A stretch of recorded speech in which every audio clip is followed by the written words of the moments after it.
Welcome back, galactic citizens. This is Grand Moff Tarkin reporting live from Death Star. Today we are going to talk about my rival, director Orson Krennic, and what happened to him after Clone Wars Season 7.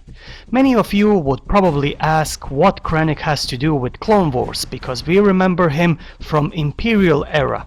However, director Krennic had also one important role in the Grand Army of the Republic. To hear more details about this, stay tuned and please subscribe to our channel for future Star Wars content. Orson Cullen Krennic was a human male born in Satiran City on the planet Lexrol in the year 51 BBY. At the age of 15, he earned a place in the Galactic Republic's future program on Brental, where he met and befriended fellow student Galen Erso.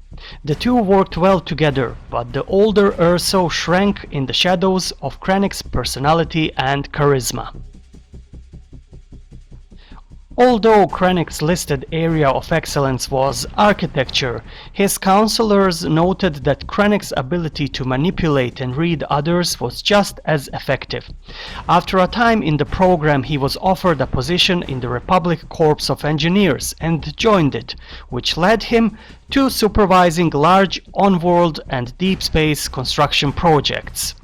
This increased influence allowed Krennic to land Erso a visiting professorship at the Institute of Applied Science at the time when Erso had focused on kyber crystal research. Krennic grew to become a member of the Republic's Strategic Advisory Cell, and, despite publicly still being represented as a member of the Corps of Engineers, only those within the cell were aware of Krennic's involvement as a member of the top-secret Republic Special Weapons Group. As part of this group, Krennic returned to studying, particularly in regards to the weapon Rotana Kaut and others had built for the Grand Army, and Bactoid Horsch Kessel Drive and others were engineering for the Separatists.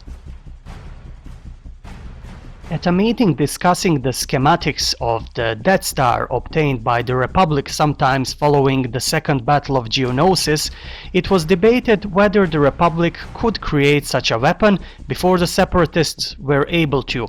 A basic ring structure had already been completed, but problems arose with the labor force responsible for its construction, as well as the superweapon that would give the station its devastating power.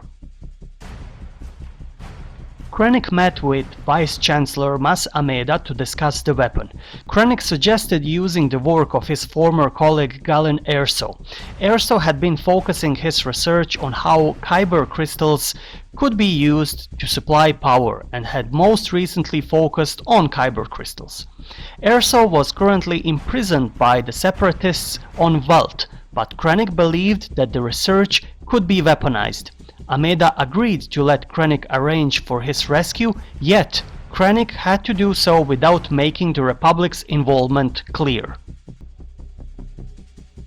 Krennic enlisted the help of smuggler Has Obit to travel to the planet of Merge, where they and a team of other smugglers captured two separatist Morsarian scientists.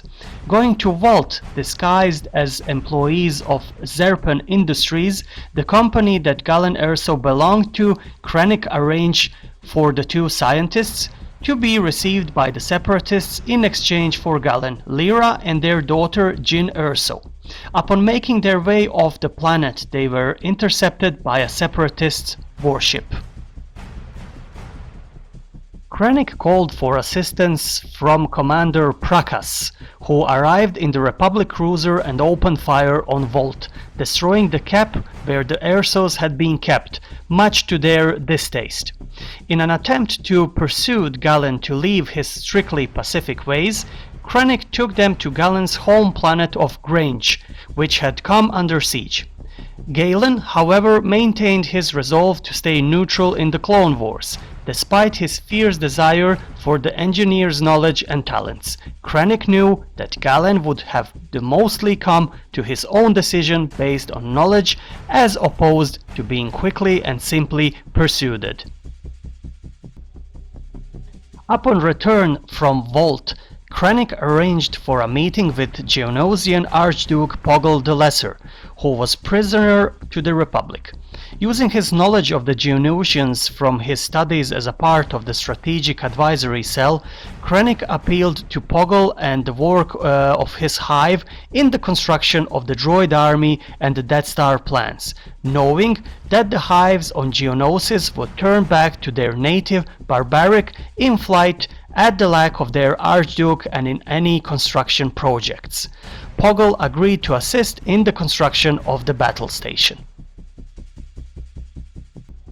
Not long later, Galen Erso came to Krennic with plans for an energy facility project the two could embark on together, which Krennic promptly declined.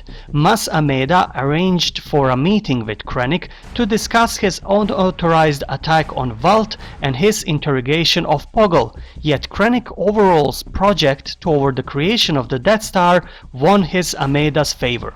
Krennic then attended a Futures Program reunion where he witnessed Galen Erso be accused of siding with the Separatists for not actively assisting with the Republic since his capture on Valt, much to Krennic's approval. Krennic joined Poggle back on his home planet of Geonosis, where he endured observing days of gladiator games in the Petranaki Arena, held in celebration of Mekjin. Here, Poggle announced that the Hive would be constructing the Death Star, following which the Geonosians cheered and returned to intensified combat. Awakened one night by his comlink, Krennic was informed that the Death Star infancy was in jeopardy, with Geonosians drones turning back and destroying the 3 months' worth of work, as well as the Marines who occupied the facility. Poggle revealed that he had given the drones the order to rebel and escaped to return to Count Dooku, dealing a massive blow to Krennic's reputation. Following the Clone Wars, he was promoted to Commander and later the fleet equivalent of Admiral upon the formation of the Galactic Empire. Persistent and ambitious, Krennic was responsible for the development and construction of the Empire's enormous Death Star superweapon. However, Krennic was ultimately unable to contain the project's secrecy, and the Rebel Alliance soon launched an attack on the coastal planet Scarif, where data tapes containing a complete technical readout of the station were being held. After Director Krennic failed to prevent the theft of these tapes, Tarkin deployed the Death Star in a continued effort to eliminate the compromised facility. Krennic met his end in his second blast of his own creation, an ironic culmination of his life's work. Soon afterwards, the rebellion successfully exploited a vulnerability in the Death Star discovered through the stolen plans, detonating the reactor module and leading to the downfall of Krennic's achievement.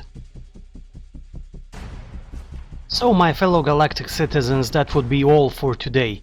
Please be free to give your opinion on this topic in a comment section below, and don't forget to subscribe to our channel for future Star Wars content. Until next time, may the Force be with you always.